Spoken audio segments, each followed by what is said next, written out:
तो hi guys, welcome back to my YouTube channel वनलेस learning classes में आप सभी का स्वागत है। Myself Vijay sir. तो आज मेरे प्यारे बच्चों बहुत जबरदस्त जो है कि आपका एक लेसन में स्टार्ट करने जा रहा हूं और ये शुरुआती लेसन आपका है जो क्लास 9 का जो है केमिस्ट्री से जो है पहला लेसन आप तो समझ चुके होंगे कि जब ये केमिस्ट्री का मैंने नाम लिया, करेक्ट, रासायनिक विज्ञान का जब मैं नाम लिया तो उसका जो पहला चैप्टर कौन सा है, ठीक है। तो ये क्लास 9 का बहुत जबरदस्त जो है कि अच्छी तरीके से जो है कि आपको एक डिफाइन करके और उसको अच्छी तरह से आपको समझाकर जो है ये मैं चैप्टर लेना हूं। दूसरी बात, इसके साथ साथ जो है कि आपको जो है कि उसमें ही नोट्स भी आपको अवेलेबल है, उसमें नोट्स भी जो है कि आपको जो है कि बहुत बढ़िया तरीके से विजुअलाइजेशन के माध्यम से और दूसरी बात है 3D के भी माध्यम से, और आपको जो है कि अच्छे कंसेप्ट और अच्छे जो है कि परिभाषा के साथ आपको समझाया जाएगा। तो ज़्यादा से ज़्यादा वीडियो को शेयर करना ना भूलिएगा। और आपका स्वागत है वनलेस लर्निंग क्लास में दोबारा। और मैं एक लोगों के साथ आपका स्टार्ट ये शुरू करने जा रहा हूँ जिसका कर है कि जैसा चाहो वैसा पाओ, अपने सपने साकार बनाओ। इसके साथ जैसी आपकी चाह वैसी राह, जहाँ पे जैसी चाह वैसी राह, जैसा चाह आप कहेंगे वैसा आपको राह मिलेगा। तो मेरे प्यारे स्टूडेंट्स, आइए हम पहला चैप्टर शुरू करते हैं क्लास 9 का, जिस चैप्टर का नाम आप जानते ही हैं। इस चैप्टर का नाम हमारे आसपास के पदार्थ है, मैटर अराउंड इन प्योर अर्थ में। ये दूसरा जो है कि इन मैटर, ये तो सेकंड लेसन का है, मैटर इन अराउंड अस, ठीक है ना, correct. Matter is our surrounding, lesson का क्या नाम है, मैटर इज आवर सराउंडिंग। स्मृति इसमें याद रखना, विज्ञान को रटना नहीं, देखकर समझना है। विज्ञान को इसमें रटना नहीं है, इसको देखकर समझकर अच्छी तरह से इसको क्या करना है, लर्न करना है। लिखना नहीं भूलिएगा, लिख लेंगे तो आपके लिए बहुत हेल्पफुल रहेगा और ये बहुत आपके लिए जो है कि आगे आने वाले समय में आपके पास एक जो है कि स्टॉक, या ऐसा भी कह सकते हैं कि एक आपके पास की पॉइंट रहेगा, आंसर की पॉइंट, जो आने वाले एग्जाम की तैयारी के लिए भी आपके पास बहुत अच्छा माध्यम बनेगा। तो आइए पदार्थ का भौतिक स्वरूप पढ़ते हैं, ठीक है ना। ये पहला पॉइंट है पदार्थ का भौतिक स्वरूप, ये पहले लेसन से, ठीक है ना। जो हमारे आसपास के जो पदार्थ हैं उसमें उसका पदार्थ का भौतिक स्वरूप पढ़ते हैं, पदार्थ क्या होता है उसको समझेंगे। व्हाट इज ए मैटर, ये सबसे बड़ा क्वेश्चन है। एक मार्क का रहेगा तो परिभाषा के साथ इसको हम समझेंगे। यहाँ पे डिफाइन किया जा रहा है। ये देखिए हमारे आसपास में क्या क्या चीजें देखते हैं, जहाँ पे आप रहते हैं उसके आजू बाजू में सारी चीजें आपको जो दिखाई देती है, जैसे पेड़ पौधे हैं, जीव जंतु है, ये सारे जो है, समुद्र है, सागर है, तालाब है, ठीक है ना, स्कूल है, फिर इसके बाद स्ट्रीट लाइट है, ठीक है ना। इसके बाद आपका देखेंगे घर में भी देखते हैं तो पंखा है, कूलर है, टीवी है, मतलब ये सारी चीजें आपके आसपास दिखती हैं।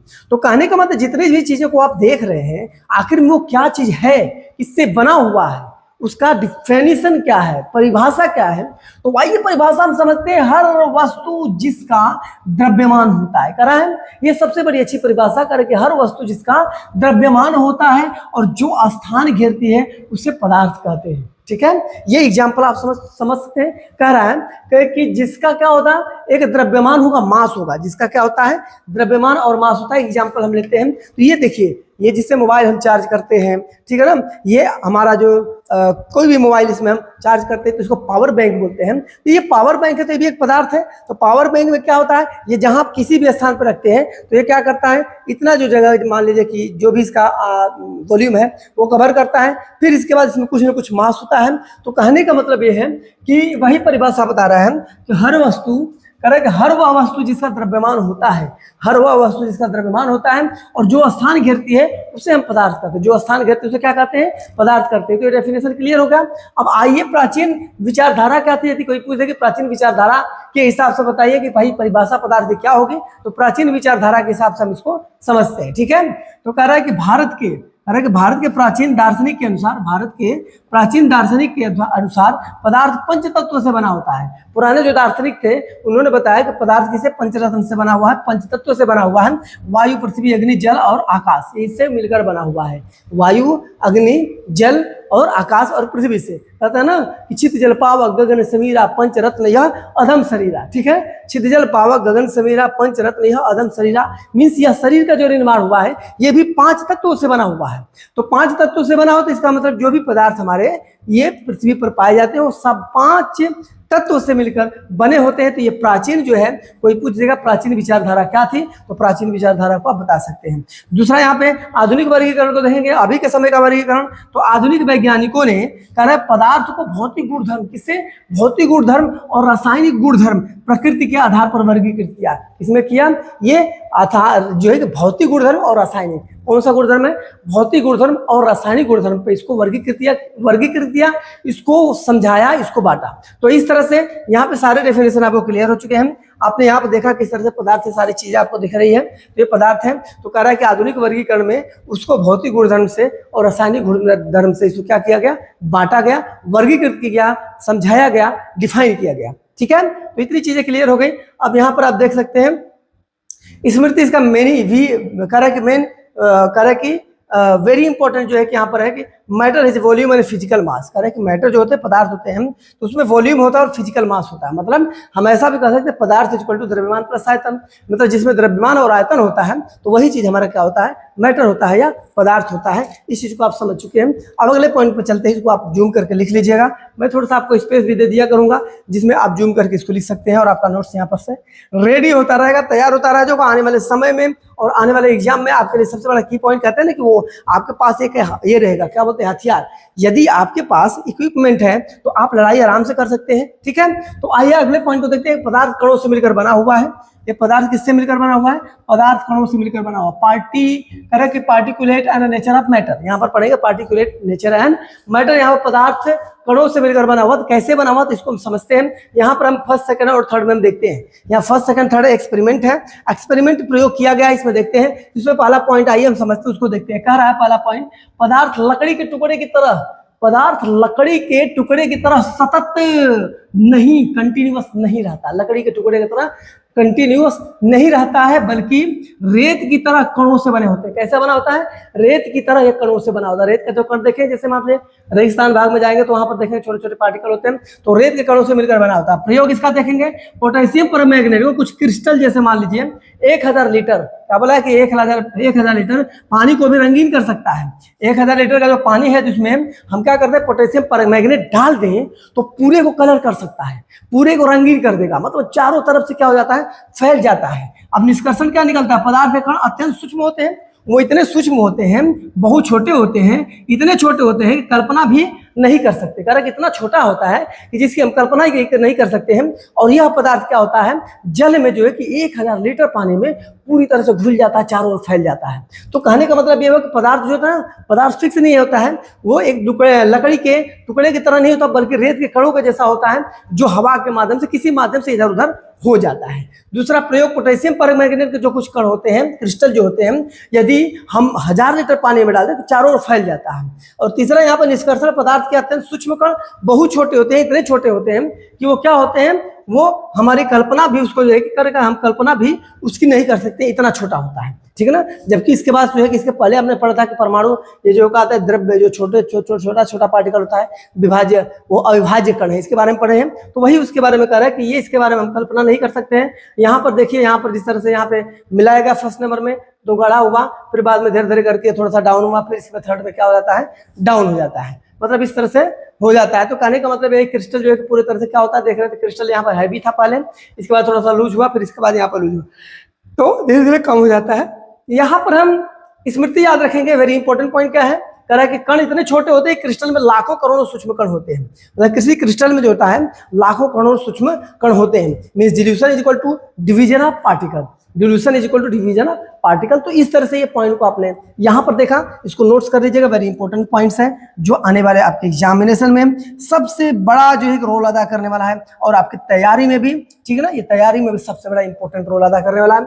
तो अब अगले पॉइंट की तरफ हम बढ़ते हुए अगला पॉइंट समझेंगे, तैयार करेंगे, नोट्स शेयर करेंगे अपने दोस्तों मित्रों के पास, जिससे उसका हेल्प आपको मिल पाए। कणों के अभिलक्षणी गुण क्या होता है, इसको हम समझेंगे, कणों के अभिलक्षणी गुण क्या होता है। ठीक है, यहाँ पर कैरेक्टरिस्टिक्स ऑफ पार्टिकल, वही कह रहा है कि कैरेक्टरिस्टिक्स मतलब होता है कैरेक्टरिस्टिक्स मतलब होता है अभिलक्षणी गुण, अब पार्टिकल मतलब होता है किसके, कणों के पार्टिकल के जो पार्टिकल हैं, तो कह रहे हैं कि इसके जो है कि अभिलक्षणी गुण क्या होता है, इसको हम समझेंगे। ठीक है, यहाँ पर देख रहे हैं एक प्रैक्टिकल है, यहाँ पर देखिए एक अगरबत्ती जलाई गई है, जिसका जो है यहाँ पर क्या कहते हैं धुआं या ऐसा कहते इसका पार्टिकल चारों ओर फैल रहा है। यहाँ पर हम देख रहे हैं जल है, यहाँ पर किसी गिलास में भरा हुआ है, और इसको देख रहे हैं सूक्ष्म, इससे क्या बोलते हैं मैग्नीफायर से देखते हैं। ठीक ना, तो क्या होता है उसका छोटे छोटे पार्टिकल जो होते हैं यहाँ पर बड़े बड़े दिखाई देते हैं, ठीक है ना।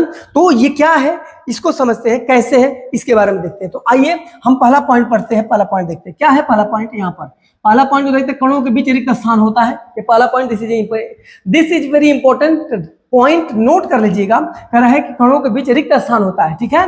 जब नमक पानी में घुलता है तो वह जल कणों के बीच खाली स्थान में समावेशित हो जाता है। ये कहाँ समावेशित होता है, जैसे किसी भी आप गिलास में पानी रखे हैं, ठीक है ना, तो गिलास में पानी है तो उसमें नमक डालते हैं ना, तो वो जाता कहाँ है, क्योंकि मान लीजिए इस पदार्थ के कण, जल के जो कण होते हैं उसमें तो होते ही हैं, लेकिन उसमें रिक्त स्थान होता है। क्या होता है, उसमें रिक्त स्थान होता है, और उसी में जाकर ये जो नमक का पार्टिकल होता है वो घुलकर उसी में जाकर सेट हो जाता है, बैठ जाता है। तो वही कह रहा है कणों के बीच रिक्त स्थान होता है। यदि रिक्त स्थान नहीं होता तो बैठता नहीं, हो मतलब वो दिखाई देता, इसलिए उसमें रिक्त स्थान होता है तो वो बैठ जाता है। दूसरा, कण निरंतर गतिशील होते हैं। पॉइंट नंबर इंपॉर्टेंट याद करिएगा, कण जो होते हैं क्या होता है, निरंतर गतिशील करते हैं, वो गतिशील रहते हैं, वो अस्थायी नहीं रहते, वो गतिशील रहते हैं, मूवमेंट करते रहते हैं। जैसे हम क्या करते हैं, किसी जल में, यदि किसी बर्तन में हम जल लेते हैं, ठीक है ना, तो उसमें जो उसके कण होते हैं ना, निरंतर गतिशील होते हैं। तीसरा पॉइंट, कणों में गतिज ऊर्जा होती है। कणों में कौन सी ऊर्जा होती है, गतिज ऊर्जा, काइनेटिक एनर्जी बोलते हैं। तीसरा पॉइंट चौथा देखते हैं, तापमान बढ़ने पर कणों की गति तेज हो जाती है। तापमान जब बढ़ाते हैं तो कणों की गति तेज हो जाती है। इसका एग्जांपल हम देखेंगे, जैसे आप घर में खाना बना रहे होते हैं, चावल पकाने के लिए आप कोई पानी जो है गर्म रख दिए हैं, और वो गर्म रख दिए पानी, फिर क्या करना है, उसको जब आप हीट करते हैं और जल्दी में किसी को खाना बना के देना है, जैसे मान लीजिए आपके घर का कोई स्टूडेंट, कोई बच्चा छोटा सा अभी स्कूल जाने की तैयारी कर रहा है और समय भी लगभग नजदीक हो चुका है, तो उस समय में क्या करेंगे, उस समय में आप जब बर्तन पर पानी रखेंगे और जल्दी में चावल बना, भाई कुकर है तो बात अलग है, मैं ये बोल रहा हूँ कि जब उसकी स्पीड बढ़ा देते हैं, थोड़ा सा उसका पावर बढ़ा देते हैं, तो आंच बहुत तेज से लगने लगता है, उसका जो उसमें ज्वलनशीलता उसकी तेज हो जाती है। और जब तेज हो जाती है तो फिर क्या होता है, उसमें चावल जो है बहुत तेजी से मतलब वो खौलने लगता है, बहुत तेजी से खौलता है। तो उसका कारण ये होता है, खौलता क्यों है, तो वही कह रहा है कि तापमान जब बढ़ाते हैं उसका, तापमान बढ़ाने पर कणों की गति क्या हो जाती है, तेज हो जाती है। तापमान बढ़ाने पर कणों की गति तेज हो जाती है। विवरण इसमें पढ़ेंगे, दो विभिन्न पदार्थों के कणों का स्वतः, जो विभिन्न मतलब अलग अलग पदार्थों का जो तरह पदार्थों का कण होगा, तो जब वो मिलता है वही विसरण कहलाता है। जब मिलता है वो विसरण कहलाता है, या चारों तरफ जो फैल जाता है चारों तरफ, उसको हम विसरण कहते हैं। जैसे अगरबत्ती का सुगंध फैलना, अगरबत्ती का सुगंध जब घर में हम जलाते हैं तो चारों ओर फैल जाता है। तो वही कह रहा है कि जब ये हम कहीं भी हों और वह जो स्मेल जो क्या होती है हमारे आंखों के पास या हमारे अंगों के पास स्पर्श में आती है, तो वो क्या होता है, एक प्रकार का उसमें जो होती है, जो सुगंध होती है वो चारों ओर फैल जाती है, तो इससे पता चलता है, ठीक है। तो कहने का मतलब हमने यहाँ पर इंपॉर्टेंट पॉइंट ये देखा, ठीक है ना, ये इसके जो है कि हमारे जो अभिलक्षणी गुण है, हमने 3 से 4 पॉइंट को देखा, उस 3-4 पॉइंट को यहाँ पर लिख लीजिएगा। मैं आपको थोड़ा सा स्पेस दे देता हूँ यहाँ पर, जो है कि देखिए T इक्वल टू क्या होता है, ये T इक्वल टू जो है काइनेटिक एनर्जी, जो है कि मतलब अपसाइड में इसकी एनर्जी होती है। तापमान बढ़ेगा तो गतिज ऊर्जा बढ़ेगी, ये ठीक है ना, अगर तापमान बढ़ेगा तो गतिज ऊर्जा बढ़ेगी और विसरण तेज होगा। कहने का मतलब जैसे आपने देखा होगा, ये एग्जांपल क्यों बता रहा हूँ कि जब तापमान बढ़ेगा गतिज ऊर्जा बढ़ेगी, विसरण तेज होगा। इसका एग्जांपल आप देख सकते हो और समझ सकते हैं। जैसे मान लीजिए किसी तालाब में पानी आपने देखा होगा अपने गांव के, आपके गांव में या गांव में जो ये होगा तालाब होगा छोटा मोटा, तो उसमें जब पानी भरा रहता है तो आपने देखा होगा कि जब ये धूप बहुत तेज से होती है, धूप बहुत तेज होने के बाद होता क्या है, उसमें का पानी जो होता है जल्दी में, उसमें का पानी क्या होता है बहुत जल्दी, ज्यादा दिन नहीं कुछ दिन तक देखते ही देखते क्या होता है, उसका पानी जो है भाप बन के क्या हो जाता है, उड़ जाता है, ठीक है ना, भाप बन के वो उड़ जाता है। उसका कारण यही है कि जब तापमान बढ़ता है, तेज धूप होती है तो गतिज ऊर्जा बढ़ती है, और गतिज ऊर्जा बढ़ती है तो विसरण भी तेज होता है, जल्दी से वो क्या हो जाता है, पानी सूख जाता है। तो यही इसका कारण है। तो इस पॉइंट को आप नोट कर लीजिएगा। अगले पॉइंट की तरफ चलते हैं, अगला पॉइंट देखते हैं हम, ठीक है ना, अगले पॉइंट तरफ भी चलते हैं और इंपॉर्टेंट पॉइंट इसको समझते चलेंगे, ठीक है ना। इंपॉर्टेंट पॉइंट, इस पॉइंट्स को लिखते चलिएगा और समझते चलिएगा। चैनल को सब्सक्राइब शेयर करना ना भूलिएगा। आइए हम इसके बाद जो है कि अगले पॉइंट की तरफ चलते हैं और अगला पॉइंट देखते हैं किस प्रकार से है। तो अगले पॉइंट को यहाँ पर नोट करेंगे। अब देखिए यहाँ पर कण एक दूसरे को आकर्षित करते, पहले पॉइंट को हम समझेंगे। कण एक दूसरे को आकर्षित करते हैं, ये पहले पॉइंट को हम क्या करेंगे यहाँ पर समझेंगे। कण एक दूसरे को आकर्षित करते हैं। फोर्स ऑफ अट्रैक्शन क्या होता है, फोर्स ऑफ अट्रैक्शन देखते हैं। पहला इसमें तीसरा पॉइंट, अब उसमें मैंने पीछे पढ़ा था, उसके अगला वाला पॉइंट में यह आकर्षण बल होता है। किसमें, इसमें आकर्षण बल होता है। जब एक दूसरे को आकर्षित करते हैं तो उसमें आकर्षण बल होता है। तो कणों के बीच एक बल कार्य करता है, जो कणों के बीच जो होता है एक बल काम करता है। कोई भी कण होता है ना, उनके बीच एक बल कार्य करता है जो उनसे उनके साथ रखता है। क्या करता है, जो उन्हें एक साथ रखता है। कणों के बीच एक बल कार्य करता है जो उनको एक साथ रखने का कार्य करता है, तो वही कह रहा है कण के बीच आकर्षण बल होता है। जैसे कहने का मतलब है एक दूसरे को पास रखने का मतलब, जैसे मान लीजिए कोई, जैसे हमने ये लिया है पेन है, ये पेन में जो है कि इसके पार्टिकल जो होते हैं आसपास होते हैं, बाजू में होते हैं, अट्रैक्ट रहते हैं, इसलिए जो है कि इन सबको एक साथ मिलाकर साथ में रखा। लेकिन वही चौक का देख लिया जाए टूट जाता है, टूट जाने के बाद यदि हल्का सा मसलते हैं तो उसके पार्टिकल अलग अलग हो जाते हैं। ठीक है, तो वही कहने का मतलब है कि उनके जो बीच के जो कण होते हैं वो क्या रहते हैं, वो साथ साथ रहते हैं, एक साथ रहते हैं। यहाँ पे बल का सामर्थ्य क्या है, अब इसको समझेंगे तो कह रहा है कि यह आकर्षण बल अलग अलग पदार्थों में अलग अलग होता है। ये पॉइंट है, याद रखिएगा। बल का सामर्थ्य क्या होती है ये याद रखेंगे तो अलग अलग पदार्थों का अलग अलग जो है पदार्थों का इसमें अलग अलग आकर्षण होता है, सबका एक जैसे नहीं होता, सबका आकर्षण अलग होता है। जैसे यहाँ पर लोहे की कील ले लेते हैं तो अत्यधिक मजबूत आकर्षण बल होते हैं, ठीक है ना। लोहे की कील लेंगे तो उसका जो होता है आकर्षण बल क्या होता है, मजबूत होता है, सख्त होता है, कठिन होता है, ठीक है ना। उसे तोड़ना काटना ये मुश्किल होता है। लेकिन यहीं पर हम चौक का टुकड़ा ले लेते हैं तो ये कमजोर और आकर्षण होता है, जो क्या होता है बल कम बल लगाने से टूट जाता है, समझ रहे हैं ना, कम बल लगाने से टूट जाता है। तो वही देख लीजिए यहाँ पे लोहे की कीला और चौक का टुकड़ा ये अलग अलग हो गया, तो अलग अलग हो गया तो इनके बीच जो भी आकर्षण बल रहेगा उस तरह से कम भी रहेगा। तो कहने का मतलब यह यहाँ पर हमने दोनों को आसानी से समझा है, जो इनके दो हमारे जो वस्तुएं जब रहेंगी इसमें आकर्षण बल जो कि अलग अलग होता है, ठीक है ना। या कहने का मतलब आकर्षण बल अलग अलग पदार्थों में अलग अलग रहता है। तो यहाँ पे देख लिए लोहे की कील में अलग है, चौक के टुकड़े में अलग है। यहाँ पे वेरी इंपॉर्टेंट पॉइंट है, कणों की दोस्ती इक्वल टू आकर्षण बल। जब कणों में दोस्ती का मतलब होता है जब आपस में मिलते हैं तो उनके अंदर फ्रेंडशिप हो जाती है और वो दोस्त हो जाते हैं। जैसे आप कभी न्यू स्कूल में जब आपका एडमिशन होता है, आप जाते हैं कोई आपके स्कूल से, जैसे आप निकलते जैसे 8th स्टैंडर्ड तक कहीं आपने पढ़ा, इसके बाद 9th में कहीं एडमिशन अलग लेते हैं, तो वहां पर क्या होता है आपके यदि दोस्त यदि जाते हैं तो ठीक है, नहीं तो वहां पर जाने के बाद भी आपका नए दोस्त बनते हैं, ठीक है ना। तो उसी तरह कहने का मतलब लोहे की दोस्ती पक्की और चाक की दोस्ती कच्ची। यहाँ पर लोहे की दोस्ती क्या होती है, पक्की होती है, और चाक की दोस्ती क्या होती है, कच्ची होती है। एग्जाम्पल के हिसाब से समझा गया। यहाँ पर देखिए एक पिक्चराइज भी दिया है, पिक्चर के माध्यम से आपको समझा रहा है, तो इसको अच्छी तरह से इस पॉइंट्स को नोट कर लेंगे। अब अगले पॉइंट की तरफ हम चलेंगे, अगला पॉइंट क्या है उसको भी समझते हुए लिखते हुए चलते चलेंगे, क्योंकि ये हमारे लिए बहुत इंपॉर्टेंट पॉइंट होता है। आइए हम देखते हैं अगले पॉइंट को, देखते हैं अगला पॉइंट क्या है, ठीक है। तो ये हमारा एक दूसरे को आकर्षण करना, आकर्षण बल, बल का सामर्थ्य, ये हमने क्लियर कर लिया। अब यहाँ पर हम पढ़ेंगे क्या, अब देखिए पदार्थ की अवस्थाएं क्या क्या होती हैं और कितने प्रकार के होते हैं, किस प्रकार से। ठोस अवस्था में पदार्थ की अवस्थाएं 3 होती है, ठोस, द्रव, गैस, ठीक है ना। पदार्थ की अवस्थाएं कितनी होती है, ठोस, द्रव, गैस, इसकी 3 अवस्था होती है। तो पहले हम अवस्था के बारे में पढ़ेंगे, ठोस क्या होता है, ठोस किसे कहते हैं। तो यहाँ पे हम देख रहे हैं बहुत सारे कुछ एग्जाम्पल दिए हुए हैं, जैसे यहाँ लकड़ी का टुकड़ा है, या रबर बैंड है, फिर यहाँ पे स्पंज दिया हुआ है। तो इनके जो है कि अलग अलग क्वालिटी होगी, अलग अलग गुण होंगे, है तो ठोस है, तो ये ठोस, लेकिन इनके कैरेक्टर्स में आई पढ़ लेते हैं, चरित्र में जो इसका जो गुण होता है, विशेषता होती है, उसको हम पढ़ लेते हैं और समझते हैं। तो यहाँ पर देखिए क्या होता है, गुण क्या होती है, पहला ध्यान से देखेंगे, निश्चित आकार होता है। क्या होता है भैया, फिक्स शेप होता है, निश्चित आकार होता है। स्टूडेंट्स याद रखना, ये इसका आकार निश्चित होता है, कोई भी घटना बढ़ना नहीं है। हमने एग्जाम्पल इसके पहले भी लिया था, अब भी एग्जाम्पल हमने लिया। ये ठोस है, ये देख रहे हैं पावर बैंक है, ठोस है, इसका निश्चित आकार आकृति होगा, जहां पे भी रखेंगे इसका निश्चित आकार वही पकड़ेगा, उतना ही स्पेस कवर करेगा। तो इस प्रकार से कह रहा है ये जो क्या होती है, ये ठोस होता है। और ये कह रहा है यहाँ पर स्पष्ट सीमाएं, जिसकी सीमाएं क्या होती है, स्पष्ट होती है, न कम और न ज्यादा। कहीं भी हम रखेंगे उसको न कम होगा न ज्यादा होगा।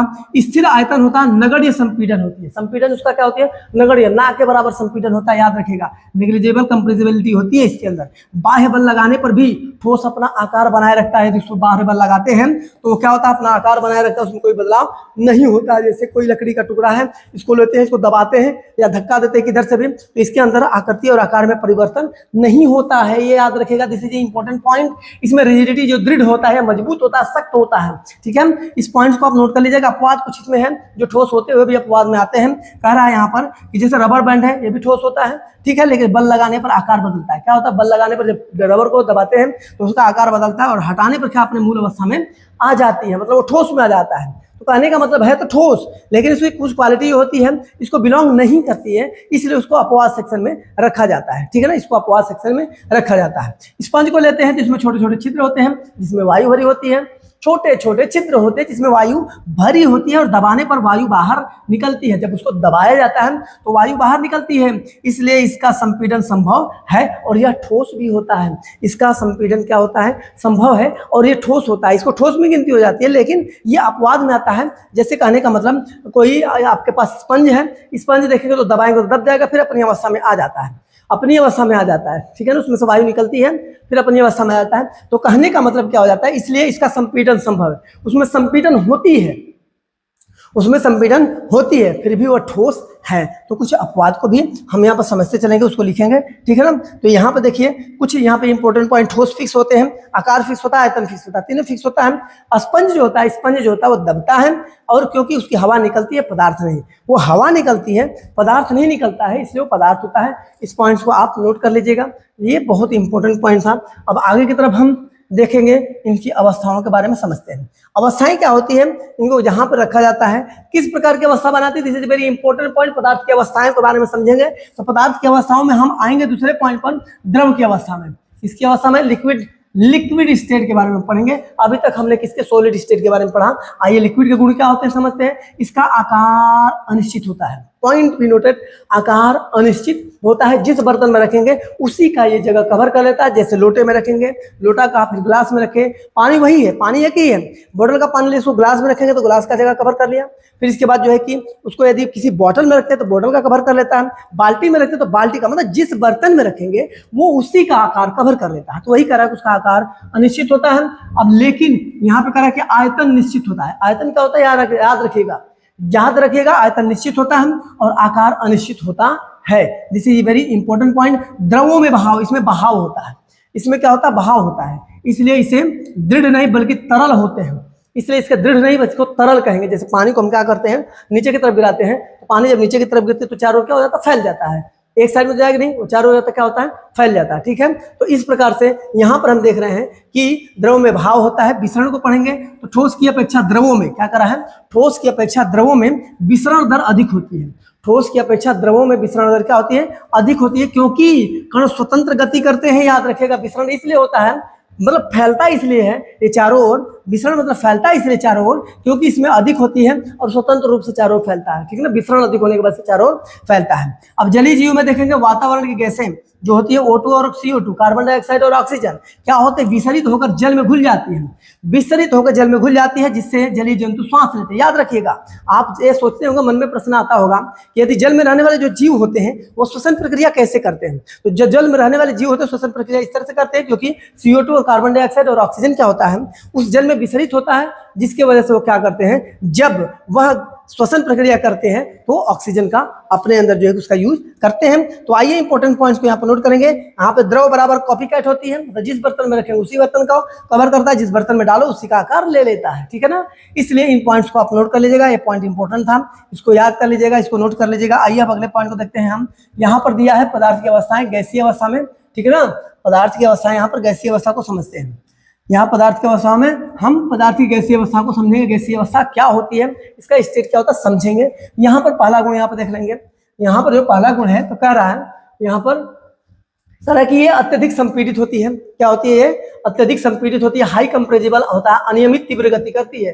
इनके जो पार्टिकल होते हैं ये अनियमित बहुत तेज से गति करते हैं, ठीक है ना। तो हाईली संपीड़ित होती है, मतलब इधर उधर घूमते रहेंगे बहुत फ्रीली एकदम, समझ जाओ, जिसमें कोई रोकथाम नहीं रहता, इसको कंट्रोल नहीं किया जा सकता है, ठीक है ना। कंट्रोल किया जा सकता है लेकिन उसको पैक करके उसको कंप्रेस करके किया जा सकता है, ठीक है ना। किसी बर्तन में उसको पैक करके रखा जा सकता है। दूसरा, अनियमित गति के कारण गैस के कण दीवारों से टकराते हैं और दबाव बनाते हैं। क्या होते हैं, दीवारों से टकराते हैं और वो दबाव बनाते हैं। जिस बर्तन में रखते हैं तो क्या कर, दीवार से हमेशा टकराते रहते हैं, इसलिए उसके बर्तन मजबूत और सख्त बनाए जाते हैं। याद रखिएगा, जैसे अब ये है गैस का, जो भी गैस के बर्तन है हमारे जो यूज होते हैं उनका उपयोग होता है। इसमें एलपीजी, देखिए यहाँ पे एलपीजी मतलब होता है लिक्विड पेट्रोलियम गैस। क्या होता है, इसका फुल फॉर्म है लिक्विड पेट्रोलियम गैस।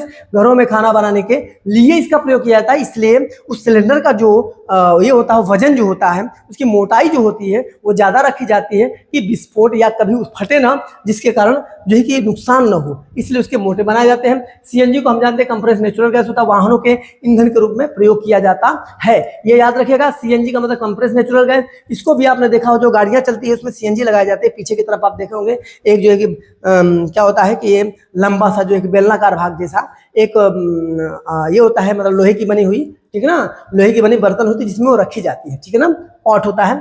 अब यहाँ पे देखेंगे, खाना खाने की महक तेजी से फैलती है क्योंकि गैसों का विसरण बहुत तेज होता है। घर में यदि खाना बन रहा है, स्वादिष्ट भोजन आपका बनना है, आपका फेवरेट भोजन बनना है, तो आप क्या होता है, फिर जब आपके नाकों तक उसका स्वाद ये जाता है, स्मेल जाता है, तो जब उसको आपके नाकों तक पहुंच गया तो आनंद आ जाता है, ओह आज तो जो पेट भर दबा के हम खाएंगे। मतलब खाते तो रोज है भैया, आप खाते तो रोज हैं, रोज खाते हैं, बट होता क्या है कि मतलब उस दिन जो है थोड़ा ज्यादा खा लेते हैं, उस दिन क्या हो जाता है, ये थोड़ा ज्यादा खा लेते हैं, प्रकृति होती है, जब बढ़िया बनता है तो फिर होता है क्या है कि ज्यादा खाया जाता है ना। यहाँ पर गैस जो है कि फ्री बर्ड होती है। क्या होता है फ्री बर्ड, मतलब आजाद पंछी होता है, जहां उड़ना वहां पे उड़े। इस तरह से आपने देखा यहाँ पर, तो ये गैस है, लिक्विड और सॉलिड, इसमें तीनों चीजों के स्टेट के बारे में समझेंगे। अब देखिए गैस क्या होता है, यहाँ पर देखिए गैस के बारे में बताया गया, ये फ्रीली अवस्था में होती है यहाँ पर, ठीक है ना। लिक्विड इसमें देख रहे हैं ये, और यहाँ पर सॉलिड है, सॉलिड एकदम फिक्स होता है इसमें। तो इस प्रकार से उसका जो हमने कि अब यहाँ पर जो है हम पढ़ेंगे इसके कैरेक्टर के बारे में। अब आइए देख लेते हैं इसको, इसके पहले नोट कर लीजिएगा, ठीक है ना। तो ये चीजें हमारी रिकैप थी, इसके पहले रिकैप में भी हमने बहुत ज्यादा कवर कर लिया था। रिकैप को जो है कि हमने ज्यादा से ज्यादा क्या कर लिया, कवर कर लिया, रिकैप में ही हमने समझा दिया इसको। अब हम इसके आगे चलते हैं, जो पॉइंट हमारा छूटा था, बीच में बचा हुआ था, उसको ये हम कवर करेंगे, ठीक है। तो ये हो गया, लगभग यहाँ तक हो गया है। अब आइए हम आगे तक आते हैं, मेन मास्टर तुलना इसमें करेंगे, पदार्थ की अवस्थाओं में मास्टर तुलना क्या है, ठीक है ना। ये है पदार्थ की तुलना में मास्टर तुलना आती है। अब इसमें मास्टर तुलना क्या, ठोस और ठोस द्रव गैस में, ठोस द्रव गैस में क्या मास्टर तुलना है, इसको देखते हैं। तो पहला इस गुण को ध्यान से देखेंगे, ये गुण होता है प्रॉपर्टी पहला, फिर आकार है यहाँ पर, फिर इसके बाद आयतन है, फिर संपीड़न पढ़ेंगे, कणों के बीच रिक्त स्थान और कणों का आकर्षण बल क्या होता है। ये पॉइंट तीनों में देखा जाएगा, ये पॉइंट नोट कर लीजिएगा, मैं आपको स्पेस देता हूँ, एक पॉइंट नोट कर लीजिएगा, लिख लीजिएगा। लिखने के बाद अब तीनों में से गुण को कंपेयर करेंगे। तीनों में गुण क्या होता है, पहला ये हम आकार में देखेंगे, किसमें गुण क्या होता है, यहाँ पे आकार में देखते हैं। तो आकार में क्या हो जाता है, निश्चित होता है, इसका आकार निश्चित होता है, आयतन भी निश्चित होता है, संपीड़न जो नगण्य के बराबर होती है, ठीक है। इसमें कणों के बीच रिक्त स्थान सबसे कम होता है, और इसमें कणों का आकर्षण बल जो है क्या होता है, अत्यधिक होता है। ये इंपॉर्टेंट पॉइंट नोट कर लीजिएगा। ठोस में निश्चित होता है, इसमें भी निश्चित होता है, इसमें नगण्य होता है, इसमें सबसे कम होता है और इसमें अत्यधिक होता है। अब यही पॉइंट यदि हम द्रव में आते हैं तो बर्तन का आकार, मतलब जिस बर्तन में रखेंगे इसका कोई आयतन फिक्स नहीं होता है, जिस बर्तन में रखते हैं उसी बर्तन का आकार पकड़ लेता है। यहाँ पर आयतन निश्चित होता है। अब इसमें कह रहा है कि यहाँ पर संपीड़न जो होती है बहुत कम होती है, संपीड़न बहुत कम होती है, कणों के बीच रिक्त स्थान मध्यम होता है, कम होता है, और यहाँ पर भी जो है कि कणों का आकर्षण बल मध्यम होता है। कहने का मतलब आकार क्या होगा, इसमें बर्तन जिस बर्तन में रखेंगे उसका आकार पकड़ लेगा, मतलब निश्चित नहीं होता है। आयतन जो होता है वो निश्चित होता है। इसके बाद संपीड़न जो है बहुत कम होता है, कणों के बीच रिक्त स्थान मध्यम होता है, कणों का आकर्षण बल क्या होता है, मध्यम होता है। इसमें अधिक होता है, उसमें तो मध्यम होता है। अब यही गुण जो होता है आकार, अब आ जाए गैस में, अनिश्चित होता है, फिर आयतन क्या हो जाता है, ये अनिश्चित होता है, फिर इसके बाद संपीड़न जो होती है अत्यधिक इसमें हाई होता है। संपीड़न मतलब चारों ओर फैलने वाले, ठीक है ना। इसमें जैसे गैस को आप रिलीज कर दीजिए, थोड़ा छोड़ दीजिए तो पूरे चारों ओर फैल जाता है। कणों के बीच रिक्त स्थान सबसे अधिक होता है, इधर उधर बहुत तेज भागता है, ठीक है, इसमें कंट्रोल नहीं होता है। कणों का आकर्षण बल नगण्य होता है। कहने का मतलब जो इसके पार्टिकल हैं, वो चारों ओर क्या हो जाएंगे, बहुत तेज फैल जाते हैं। जैसे मान लीजिए घर में यदि गैस रखा हुआ है, यदि रिलीज करता है या उसमें से निकलता है, ठीक है ना, या छोड़ देते हैं, वो कभी कभी लीक होने लगता है। तो लीक होने के बाद क्या होता है, घर में यदि हम एंट्री करते हैं तो बाहर से वही स्मेल करना शुरू कर देता है। तो इससे समझ में आता है भाई ये क्या होता है, रिलीज हो रही है, संपीड़ित रखा गया है, संपीड़न करके रखा गया, लेकिन उसके जो पार्टिकल चारों जो घूम रहे हैं, तो वो चीज सारी चीजें क्या होती हैं, आपको जो है कि एहसास दिलाती है कि वो चीजें लीक हो रही है, इसलिए हमें उस पर ध्यान पड़ता है। तो यहाँ पर देखें सॉलिड लिक्विड गैस का रूल क्या होता है, ठोस से गैस की ओर जाने पर आकर्षण बल घटता है। आकर्षण बल क्या होता है, घटता है, और रिक्त स्थान बढ़ता जाता है। तो ये इंपॉर्टेंट पॉइंट है, इसको नोट कर लीजिएगा। अब अगले पॉइंट की तरफ हम चलेंगे। अगला पॉइंट देखते हैं क्या है। अगला पॉइंट है ठोस द्रव गैस में हमने आप देख लिया। अब यहाँ पर तापमान परिवर्तन का प्रभाव पढ़ेंगे। क्या पढ़ेंगे, तापमान परिवर्तन का प्रभाव, ठीक है ना। तापमान परिवर्तन देखे कुछ और है, तापमान परिवर्तन का प्रभाव दे, तापमान परिवर्तन का प्रभाव देखेंगे। तो तापमान परिवर्तन का प्रभाव में पहला पॉइंट है, इंपॉर्टेंट पॉइंट है, यहाँ पर देख लेंगे गलनांक, ठीक है, नोट करते चलिएगा, इंपॉर्टेंट पॉइंट है। कह रहा है कि गलनांक क्या होता है, यहाँ पे मेल्टिंग पॉइंट, तो वह न्यूनतम तापमान जिस पर कोई ठोस पिघल कर द्रव बन जाता है, याद रखिएगा। कह रहा है कि वह न्यूनतम तापमान जिस पर कोई ठोस है, जैसे मान लीजिए बर्फ है, तो बर्फ क्या करते हैं, रखते हैं किसी बर्तन में, तो वो क्या हो जाता है, पिघल कर द्रव बन जाता है, बस वही क्या होता है, गलनांक कहता है, वही गलनांक कहता है। जिस न्यूनतम तापमान पर, जैसे कोई तापमान आप देते हैं, या जैसे घर में भी एक तापमान न्यूनतम होती है, जैसे हमारे घर में भी आप है तो एक तापमान है, पंखे नहीं चल रहे हैं तो उसमें भी थोड़ी गर्माहट होती है, जैसे गर्मी के समय में, तो उस भी तापमान पर आप रख देते हैं, और उस तापमान पर रखने पर वह पानी बन जाता है, तो समझ जाओ कि वही क्या होता है, गलनांक होता है, ठीक है ना। तो गलनांक बर्फ का क्या होता है, ये 273.15 मतलब होता है 273 पॉइंट जो होता है 273.15 के या 0 डिग्री सेल्सियस। इस तरह से जो है कि आपका क्या होता है, गलनांक होता है। दूसरे पॉइंट्स को भी नोट कर लेंगे, हम आपको स्पेस थोड़ा दे रहे हैं जिससे आपको लिखने में आसानी होगी। क्वथनांक क्या होता है, तो वह तापमान जिस पर द्रव उबलने लगता है। याद रखिएगा, जैसे द्रव उबलता है, कभी कभी जैसे कि आप जल हम रखते हैं किसी के बर्तन पर रखते हैं या गैस पे रखते हैं तो वो धीरे धीरे उबलता है, ठीक है ना। और उसको यदि फास्ट कर दे, तेज कर दे, तो वही कह रहा है कि वह तापमान जिस पर द्रव उबलना शुरू हो जाता है, जैसे पानी रखते हैं तो तुरंत नहीं उबलता है, उसको कुछ समय लगता है, धीरे धीरे गर्म होता है, और एक पॉइंट ऐसा आता है जहां पर जो किसी समय के अंतर्गत वो तापमान पर क्या हो जाता है, उबलना शुरू हो जाता है। तो जितने पॉइंट पर, जितने तापमान पर उबलना शुरू हो जाता है, समझिए वही क्वथनांक होता है। ये जल का जो है कि 373 के या 100 डिग्री सेल्सियस होता है, ये याद रखिएगा। यहाँ पर संगलन की प्रसुप्त या गुप्त उष्मा किसे कहते हैं, इसको समझेंगे। कह रहे कि लेटेंट हीट, कह रहे कि अवस्था परिवर्तन के दौरान तापमान, अवस्था परिवर्तन के दौरान तापमान क्या होता है, लेटेंट हीट। कह रहे कि अवस्था परिवर्तन के दौरान तापमान, अवस्था परिवर्तन के दौरान तापमान क्या होता है, समान रहता है। अवस्था परिवर्तन के दौरान तापमान समान रहता है। दी गई उष्मा कणों को आकर्षण बल को तोड़ने में छुप कर क्या होता है कि जो इसके आकर्षण बल को तोड़ने में छुप जाती है, जैसे आकर्षण बल को तोड़ने में क्या होती है, छुप जाती है, उसे गुप्त उष्मा कहते हैं। तो इसको थोड़ा समझेंगे। कह रहा है कि अवस्था परिवर्तन के दौरान किसी भी वस्तु में जब परिवर्तन होता है, जैसे मान लीजिए पानी ठंड है, उसको गर्म करते हैं तो अवस्था परिवर्तन हुआ। अच्छा, अवस्था परिवर्तन जैसे मान लीजिए कि कोई ज्यादा देर तक गर्म कर रहे हैं, पानी को ज्यादा देर तक गर्म किया जाता है, तो अवस्था परिवर्तन कैसे होता है, उसमें जो भाप बनता है, अब वो जो जल है वो क्या हो जाता है, भाप बनता है, पानी का भाप बनता है, और वो ऊपर की तरफ उड़ता है, होता है कि नहीं होता है। और पानी की मात्रा क्या हो जाती है, धीरे धीरे पानी की मात्रा धीरे धीरे कम हो जाती है, तापमान समान रहता है। और दी गई जब उष्मा, जब कोई उष्मा उसमें हीटिंग देते हैं, उसमें जो आप उसको तापमान देते हैं, आग देते हैं, तो उसमें आकर्षण बल तोड़ने में छुप जाती है। जो आकर्षण बल होता है, जो खींच कर उसे तोड़ती है, तो वो उसमें छुप जाती है, उसी को गुप्त उष्मा कहते हैं। उसी को क्या कहते हैं, गुप्त उष्मा कहते हैं। तो कहने का मतलब जो आकर्षण बल उसमें लगता है और वो छुप जाती है, उसको आकर्षण बल कहते हैं। 0 डिग्री सेल्सियस बराबर होता है 273 के। सेल्सियस से केल्विन बनाने के लिए 273 जोड़ा जाता है। सेल्सियस से केल्विन बनाएंगे ना, 273 रहेगी, ये सेंटीग्रेड में 273 में जोड़ देंगे तो केल्विन बन जाता है, ठीक है ना। ये 0 डिग्री सेल्सियस जो है सेल्सियस होता है, जिसमें 273 के जो हम जोड़ देते हैं तो क्या हो जाता है, वो 273 जोड़ देते हैं तो क्या बनता है, और केल्विन में बन जाता है। तो ये इंपॉर्टेंट पॉइंट से नोट कर लीजिएगा। ये थोड़ा सा स्पेस आपको हम दिए, यहाँ पर जो है क्या करें, आपको इसको ब्रेक करके आप जो है कि पॉज करके इसको लिख लीजिएगा। अब आगे की तरफ हम बढ़ते हैं, अगला पॉइंट देखते हैं, अगला पॉइंट क्या है इसमें, ठीक है ना। अगले पॉइंट को देखते हैं। यहाँ तापमान में परिवर्तन का प्रभाव हमने पढ़ लिया है, तापमान में, और अवस्था में सीधा परिवर्तन देखेंगे। अब अवस्था में क्या सीधा परिवर्तन है, इस पॉइंट को नोट करते हैं। अब यहाँ पर देखते हैं ये पॉइंट क्या है, इस पॉइंट को समझते चलते हैं। अवस्था में परिवर्तन ऊर्ध्वपातन कहते हैं इसको। अवस्था में परिवर्तन क्या कहते हैं, ऊर्ध्वपातन, सब्लिमेशन क्या बोलते हैं, सब्लिमेशन। याद रखिएगा, this is important point, note कर लीजिएगा, ये आपको आने वाले समय में बहुत फायदेमंद होने वाला है। ओके, सामान्यतः पदार्थ को गर्म करने पर, ध्यान दीजिएगा, सामान्यतः पदार्थ को जब गर्म करते हैं तो ठोस, द्रव और गैस बनता है। ये बनता है ना, ठोस, द्रव और क्या बनता है, गैस बनता है। यदि इसको हम गर्म करते हैं तो गर्म करने पर ठोस, द्रव, गैस में बदलता है। अब ऊर्ध्वपातन किसे कहते हैं, तो द्रव अवस्था में परिवर्तन हुए, द्रव अवस्था में परिवर्तन हुए बिना ठोस अवस्था से सीधे गैस में बदल जाती है। ठोस अवस्था से सीधे किस में बदल जाती है, गैस में बदल जाती है। कह रहा है कि जब हम किसी द्रव अवस्था में परिवर्तन कर रहा है, कोई पदार्थ है, ठोस पदार्थ है, और उसको हम क्या करते हैं, जैसे मान लीजिए उसको हम सीधा क्या करते हैं, गर्म करते हैं, तो द्रव में नहीं बदलता है, द्रव में नहीं बदलता, सारे गैस में बदल जाएगा। क्या होता है, ठोस से गैस में बदलने की जो प्रक्रिया होती है वही ऊर्ध्वपातन होता है। याद रखिएगा, ठोस से गैस में बदलने की जो प्रक्रिया होती है वही ऊर्ध्वपातन होता है। इंपॉर्टेंट पॉइंट है। जैसे मान लीजिए कपूर है, क्या होता है वो, कपूर, कपूर आपने देखा है, ठीक है ना, कपूर आपने देखा, जब जलाते हैं उसको तो द्रव में नहीं बदलता है, डायरेक्ट किसमें बदल जाता है, गैस में उड़ जाता है, धुआं बनकर उड़ जाता है। उड़ जाता है कि नहीं उड़ जाता है। यही एग्जांपल जो है कि आपका इसका ऊर्ध्वपातन को निक्षेपण का पढ़ेंगे तो गैस से सीधे, गैस से सीधे किसमें बदल जाएगी, ठोस में। गैस से सीधे किसमें बदल जाती है, ठोस में बदल जाती है। यही बनने की प्रक्रिया निक्षेपण कहलाता है। ठोस से डायरेक्ट जो होती है, यहाँ पर गैस से सीधे ठोस में बनती है, द्रव में नहीं बदलता है, तो वही निक्षेपण कहलाता है। उदाहरण में कपूर देख लेंगे। अमोनियम क्लोराइड को जब गर्म करने पर वो बिना पिघले हुए सीधे वाष्प बन जाता है। देखिए अमोनियम क्लोराइड है ना, जब गर्म कर जाते हैं तो बिना पिघले हुए, पिघलता नहीं है, डायरेक्ट को किस में बन जाता है, भाप बन जाता है, धुआं बन के वो क्या हो जाता है, उड़ जाता है। तो इस प्रकार से आपने डेफिनेशन यहाँ पे क्लियर समझा होगा इसको। और ये बहुत जबरदस्त आपका डेफिनेशन है, बहुत आसान भाषाओं में इसको दिया गया है, जिससे आपको याद करने में बहुत आसानी होगी और आप अच्छी तरह तैयारी भी कर सकते हैं, ठीक है ना। तो ये इंपॉर्टेंट पॉइंट आपने नोट कर लिया। अब अगले पॉइंट पर चलते हैं, अगला देख लेते हैं क्या पॉइंट है। सीधा परिवर्तन और ऊर्ध्वपातन का हो गया।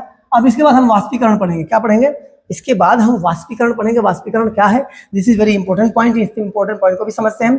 तो वाष्पीकरण में क्या होता है, क्या अवस्था बदलने के लिए हमेशा उष्मा देना होता है। कह रहा है क्या, जैसे मान लीजिए ठोस है, ठोस से द्रव में, द्रव से गैस में बदलने के लिए हमेशा उष्मा देना पड़ेगा। कोई बात नहीं, थोड़ा सा हो जाता है, तो यहाँ पर हमेशा उष्मा देना होगा या दाब बदलना जरूरी है या नहीं, ये इस प्रकार का प्रश्न है। तो आइए उसको देखते हैं। परिभाषा यहाँ पर समझते हैं क्वथनांक का। कह रहा है कि यहाँ पर क्वथनांक बॉइलिंग जो पॉइंट से कम तापमान, बॉइलिंग पॉइंट से जो कम तापमान, जिस तापमान को वो गर्म हो जाता है, वो उबलने लगता है, तो कह रहा है उससे कम तापमान पर द्रव के वाष्प में परिवर्तन होने की प्रक्रिया, द्रव से जल जैसे द्रव है, द्रव से वाष्प में भाप में बनने की प्रक्रिया, द्रव से भाप में जो बनने की प्रक्रिया होती है उसी को वाष्पीकरण कहते हैं। कहने का मतलब आपने देखा होगा कि नदी तालाब आपके गाँव के एरिया में मिलता है, या इस समय बारिश का समय मान लीजिए, जैसे धान के रोपनी के समय मान लीजिए कि ये लगभग जो है कि आपका जुलाई जुलाई में मान लीजिए क्या होती है, देखिए पानी चलाते हैं आप खेतों में, और पानी चलाकर रोपने के लिए तैयारी करते हैं उससे पहले मतलब जून में। तो होता क्या, कभी कभी पानी चलता है कुछ देर तक, और चलने के बाद क्या होता है, लाइट यदि चली जाती है तो वो पानी इतने दूर चल रहा है, सूख जाता है। उसका कारण होता है कि धूप तेज से लगता है, ठीक है ना। तो वह एक पॉइंट होता है, वो एक तापमान होता है जहाँ पर द्रव वाष्प में परिवर्तित होता है। जहाँ पे द्रव किसमें परिवर्तित होता है, वाष्प में परिवर्तित होने की जो प्रक्रिया होती है, यही वाष्पीकरण कहलाता है। याद रखिएगा, यही वाष्पीकरण कहते हैं, ठीक है ना। यह सतही प्रक्रिया होती है। कहाँ सतही मतलब होता है क्या, उसको बोलते हैं सरफेस फेनोमेनन। ये क्या होता है, सतह पे होता है, धरती पे होता है, जहां से जल का क्या होता है, वाष्पीकरण में बदलता है। चाहे नदी तालाब कुआं हो, ये भी एक सतह पर टिके रहते हैं पानी, जिसकी वजह से प्रक्रिया होती रहती है। यहाँ सतह पर स्थित कणों में गतिज ऊर्जा आ जाती है। जो सतह पर जैसे पानी नीचे गिरा हुआ है तो उसमें गतिज ऊर्जा बहुत तेजी से वर्क करना शुरू कर देता है, और वे एक दूसरे कणों को आकर्षण करके मुक्त कर देता है, आकर्षित करता है एक दूसरे कणों को। क्या करता है, एक दूसरे कणों को आकर्षण करता है, बल से मुक्त होकर वाष्पीकृत हो जाता है, और बल जो उसमें लगती है उससे मुक्त हो जाती है, और ये फिर भाप बनकर उड़ जाता है। ठीक है, याद रखिएगा, यहाँ पर कह रहा है कि सतह पर कणों में इतनी गतिज ऊर्जा आ जाती है, इतनी गतिज ऊर्जा आ जाती है कि एक दूसरे को आकर्षण बल से मुक्त कर देते हैं। आकर्षण बल जो खिंचाव वाला बल होता है उसको छोड़ देते हैं, और जब फ्री हो जाते हैं, दूर दूर हो जाते हैं, तो फिर क्या हो जाता है, वही फिर वाष्पीकरण की प्रक्रिया हो जाती है। तो ये पॉइंट आप नोट कर लीजिएगा, इसको this is very important point, ठीक है ना। ये नोट कर लीजिएगा। जैसे यहाँ पर आप देख सकते हैं, ये एग्जाम्पल के माध्यम से भी आपको समझाया गया है, ठीक है ना। इंपॉर्टेंट पॉइंट क्या कहते हैं, पूरे पानी में होता है। कह रहा है कि जैसे उबलना होता है, जैसे पानी आप गर्म करते हैं, पानी गर्म रखते हैं, ठीक है ना, या गर्म करने के लिए रखते हैं, तो पानी में उबाल सब में आता है। अब ऐसा नहीं है कि किसी बर्तन में रखे हो तो आधे में हो रहा है आधे में नहीं हो रहा है ना, ऐसा तो होता नहीं है, पानी तो पूरा उबलता है। तो वही कह रहा है, उबलने में पूरे पानी होता है, और वाष्पीकरण सिर्फ सतह पर होता है। वाष्पीकरण का होता है सतह पर होता है, जैसे ऊपरी सतह जो पानी का लेवल होता है ना, पानी यदि भर दिया तो ऊपरी वाला भाग ना, यहाँ से वाष्पीकरण की प्रक्रिया होगी, इस सतह से होगी, ठीक है ना। यहाँ से उड़ना चालू हो जाता है और नीचे से हीट होता है, ठीक है। तो याद रखिएगा, ये इंपॉर्टेंट पॉइंट था, इस पॉइंट को आपने समझा होगा और नोट कर लीजिएगा। अब अगला पॉइंट देते हैं, वाष्पीकरण प्रक्रिया तो हो गई यहाँ पर। अब वाष्पीकरण को प्रभावित करने वाले कारक कौन कौन से होते हैं, वाष्पीकरण को प्रभावित करने वाले कारक क्या होता है, ये इंपॉर्टेंट पॉइंट है, this is very important point, इसको नोट कर लीजिएगा। जैसे यहाँ पर देख रहे हैं कि जैसे कहीं कहीं पानी होता है, पानी कैसे भाप बनता है, भाप बन के कैसे वो उड़ जाता है, कैसे कम हो जाता है, इसको समझेंगे तो सतह क्षेत्र पड़ेगा। सतह क्षेत्र कहाँ से होता है, सतह क्षेत्र होता है। वाष्पीकरण की दर बढ़ती है, जैसे कपड़ा सुखाने के लिए फैलाते हैं, सतह क्षेत्र पर वाष्पीकरण की दर बढ़ती है। जैसे समझ जाइए, अब तालाब वाला है जिसमें पानी का क्षेत्रफल ज्यादा होता है, तो उसमें क्या होता है, जैसे पानी का जैसे किसी का क्षेत्रफल, जैसे तालाब का क्षेत्रफल ज्यादा होता है और उसमें पानी भरा हुआ है, तो उसमें ज्यादा से ज्यादा वाष्पीकरण होगा, क्योंकि क्षेत्रफल ज्यादा है। अब ज्यादा क्षेत्रफल हो तो उसमें वाष्पीकरण होगा। जैसे कपड़ा है, कपड़े को आप क्या करते हैं, जब आप धोते हैं, धोने के बाद क्या करते हैं कि बाल्टी से उसको ऐसे ही निकाल लीजिए, और निकाल कर उसको ऐसे ही डाल दीजिए बिना फैलाए हुए, और बिना फैलाए हुए डालिए, और एक निकाल कर फैला कर डालिए, और इसको आप ऑब्जर्वेशन करिए, ध्यान दीजिए, निरीक्षण करिए 2 से 3 दिन तक। 2 से 3 दिन नहीं लगा, एक दिन में पता चल जाता है। तो जो आपने फैलाकर कपड़े डाले हुए हैं वो उसका धीरे धीरे पानी निकल जाता है, और जो आपने निचोड़ा नहीं, उसको जैसे के तैसे आपने रख दिया है, तो वो जल्दी सूखता नहीं है। तो वही कह रहा है कि यह सरफेस एरिया, जितना वाष्पीकरण की दर बढ़ती है, जितना सरफेस एरिया ज्यादा रहेगा, वाष्पीकरण की दर बढ़ती है। दूसरा पॉइंट है तापमान, जैसे टेम्परेचर होता है, तापमान कह रहा है कि अधिक कणों से गतिज ऊर्जा निकलती है। अधिक कणों से, जब अधिक पानी रहेगा तो कणों से अधिक ऊर्जा निकलती है, जिसका दर बढ़ता है, ठीक है। कहने का मतलब सूर्य का प्रकाश, जैसे यहाँ पर देखेंगे, जैसे मान लीजिए तालाब है, तालाब का एरिया इतना बड़ा है, तालाब का बड़ा पानी इसमें पूरा भरा हुआ है, तो यहाँ पर जो है कि वाष्पीकरण ज्यादा होगा, क्योंकि टेम्परेचर यदि ज्यादा रहेगा तो उसका वाष्पीकरण भी ज्यादा होगा। और यही छोटा सा एरिया है, छोटे से एरिया में कम होगा, तो कहने का मतलब वही है कि जितना बड़ा एरिया रहता है उसमें गतिज ऊर्जा ज़्यादा बढ़ती है, और जिसके दर से जो है कि तापमान बढ़ता है तो फिर उसका क्या होता है, वाष्पीकरण का दर बढ़ जाता है।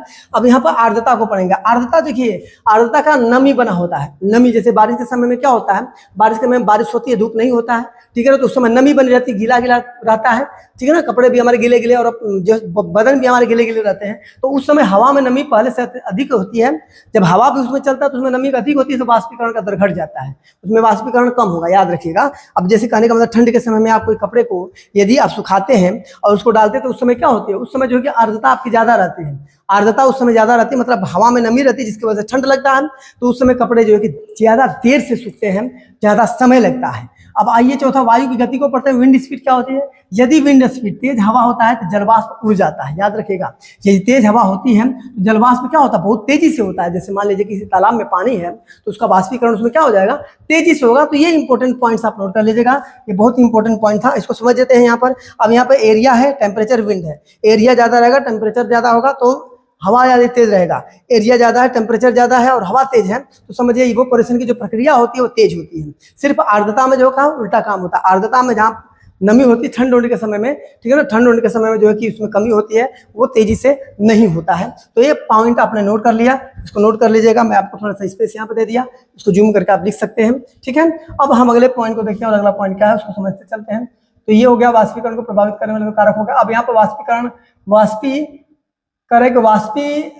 के कारक और शीतलता, इवोपोरेशन कॉज ऑफ कूलिंग, इसको समझते हैं, ठीक है ना। ये वाष्पीकरण का जो है कि क्या करते हैं, वाष्पीकरण का शीतलता पड़ता है, इवोपोरेशन ऑफ कॉज कूलिंग क्या होता है। तो कह रहा है यहाँ पर पॉइंट नंबर 1 दिया है, वाष्पीकरण के दौरान खोई हुई ऊर्जा वापस पाने के लिए। जो वाष्पीकरण जब भाप बन के उड़ने लगता है तो कह रहा है कि फिर अपनी ऊर्जा को पाने के लिए, या द्रव अवस्था या द्रव के रूप में पाने के लिए कह रहा है, द्रव के कण अपने आसपास से ऊर्जा अवशोषित करते हैं। द्रव के जो कण होते हैं ना, वो अपने आजू बाजू से जो क्या होता है, ऊर्जा अवशोषित करते हैं। कहने का मतलब है वाष्पीकरण के दौरान, जैसे वाष्पीकरण होता है, भाप बनकर जब उड़ता है उसके दौरान जो है ऊर्जा को वापस पाने के लिए द्रव के कण जो होते हैं, जो पानी के कण होते हैं, वो अपने आसपास से ऊर्जा अवशोषित करते हैं, खींचने लगते हैं, और जिससे शीतलता उत्पन्न होती है। जैसे कहने का मतलब ये हो कि आप जैसे कॉटन कपड़े पहने हुए या सूती कपड़े पहने हुए हैं, ठीक है ना, तो आप पानी से आप भीगे हुए, पसीने से भीगे हुए हैं, और जब हल्की हल्की, जैसे मान लीजिए हल्की हल्की हवा चलती है, तो वही क्या हो जाता है, आपको कूलिंग महसूस होती है, ठंडपन महसूस होती है, ठंडपन उत्पन्न होता है। तो ये चीजें याद रखेगा। ये वाष्पीकरण के दौरान जैसे कह रहा है कि यही कह रहा है, कोई जो ऊर्जा वापस आने के लिए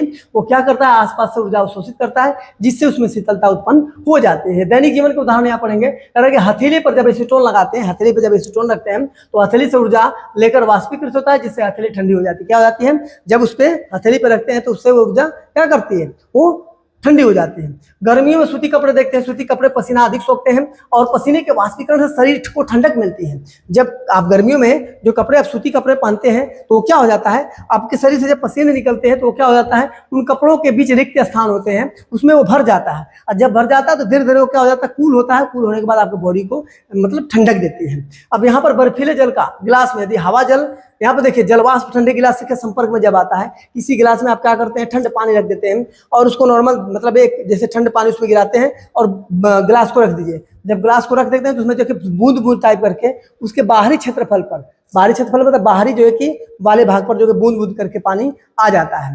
तो वही करा कि कहते हैं ना कि लोग कहते हैं कि गिलास को भी पसीना हो रहा है। नहीं नहीं, गिलास को पसीना नहीं होता है, वो क्या होता है, वो कह रहा है कि हवा जलवाष्प से, जैसे बाहर के जलवाष्प से जो अंदर का जो ये वाटर था, जो ठंड था, बाहर के हवा से संपर्क में आता है तो वो संघनित हो जाता है। संघनित मतलब एक जगह हो जाती है, और यही पानी की बूंदें क्या होती है, उस बूंद के रूप में दिखाई देती है। तो ये इसके एग्जाम्पल रहे हैं। आपने इसको, इस पॉइंट को नोट कर लीजिएगा, समझ लीजिएगा। आप यहाँ पे देख सकते हैं ये वाला भाग देखिए ना, जब बर्फ का पानी, जब यह बर्फ डालते हैं तो इस प्रकार बूंद बूंद करके क्या होता है, इस क्षेत्रफल पर बाहर की तरफ होता है, तो ये ठंडक पहुंचाती है। तो इस तरह से यहाँ पर हमने वाष्पीकरण के कारण शीतलता भी हमने पढ़ लिया, ठीक है ना। वाष्पीकरण के कारण हम शीतलता यहाँ पर, तो लगभग जो है कि आपके सारे पॉइंट्स जो इंपॉर्टेंट पॉइंट थे सारे यहाँ पर जो है कि आपका क्लियर हो चुका है। अब यहाँ पर देखिए वाष्पीकरण का मतलब क्या होता है यहाँ पर, ठीक है ना। ये वाष्पीकरण बराबर ऊर्जा की चोरी। क्या होता है वाष्पीकरण का मतलब, ऊर्जा की चोरी। तो जो कण के आसपास की गर्मी चुरा कर उड़ जाते हैं और पीछे ठंडक छोड़ जाते हैं। इसमें गर्मी क्या करते हो, वो आसपास से कण चुराते हैं और किसी बार ठंडक छोड़ जाते हैं। तो इस तरह से ये आपका पहला चैप्टर जो है कि इस तरह से बहुत अच्छी जो कंसेप्ट के माध्यम से और यहाँ पे डेफिनेशन के माध्यम से क्लियर हो चुका है। अब जो है कि अगला जो वीडियो जो रहेगा, इसका अगला चैप्टर जो है कि नेक्स्ट जो रहेगा सेकंड वाला चैप्टर, वो जो है कि आपको वही बना के आपको दिया जाएगा और वीडियो अपलोड किया जाएगा। तो ज़्यादा से ज़्यादा वीडियो को शेयर करना, सब्सक्राइब करना ना भूलिएगा। फिर आपसे जो है कि फिर मुलाकात होगी और ये आपके एग्जाम में आने वाले एग्जाम के लिए बहुत हेल्पफुल रहेगा। तब तक के लिए फिर मुलाकात आपसे होती है। ये वन शॉट में आपका क्लियर हुआ। जय हिंद, जय भारत।